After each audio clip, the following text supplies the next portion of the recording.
Hi, it's Alexis Hasselberger, time management and productivity coach. Did you know that your technology, the things you use every day, your laptop, your phone, etc., they have some features that may have been overlooked by you, by me, by lots of folks. But these features are there and there's something that we can use as well. And these are the accessibility features. So accessibility features are designed to help folks who are living with disabilities or, are experiencing certain things, help them use technology better, right? Make sure it's easier to use.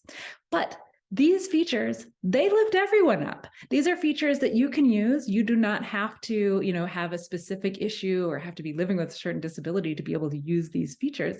These are features that make things accessible for everyone, right? So they're serving a certain purpose, but it's uplifting everyone at the same time.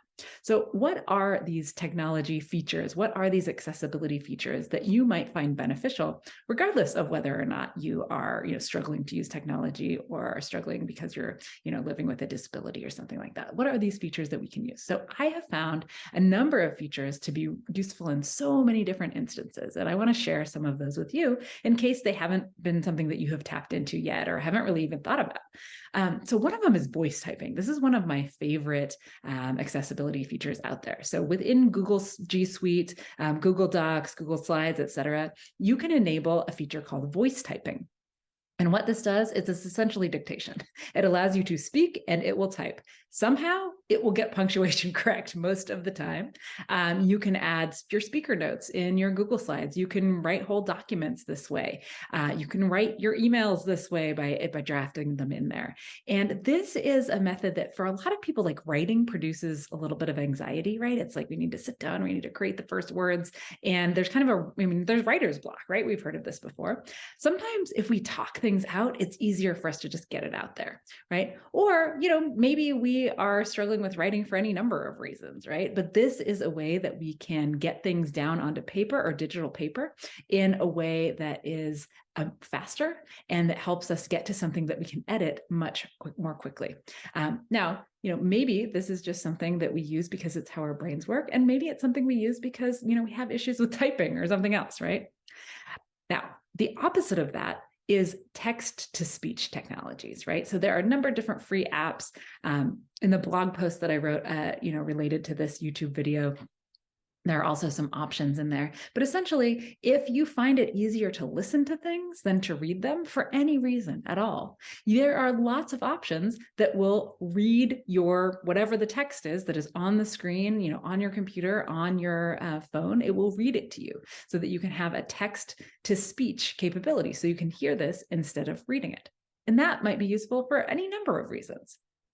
Now, another thing that you can do is zoom in. You can make the font bigger. So regardless of why you might need to do this, for me, it's just like as I get older, my eyes are getting a little bit worse.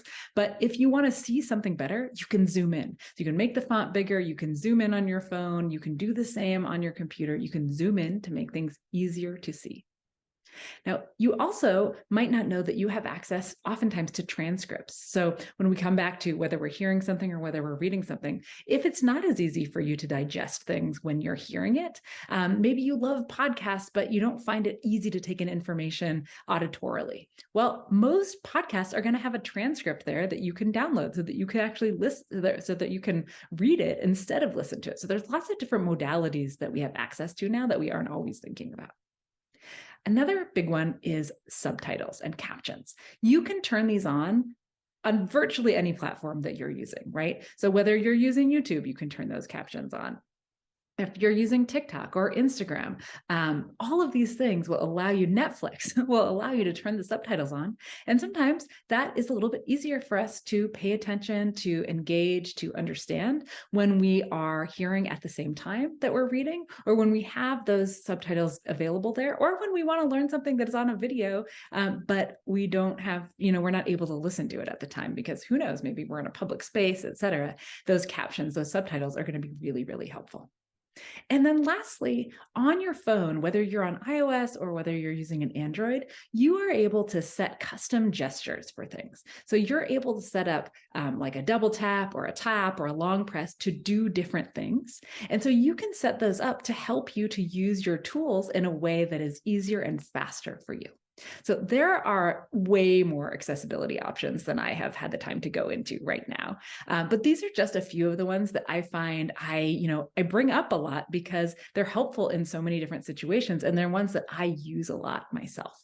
So I wanted to share these with you. But if you have any other amazing accessibility tools, accessibility features that you're using in your daily life, regardless of the reason that you're using them, share that in the comments. I would love to hear it. And I would love to learn something new from you if you have anything to share. So please don't be shy.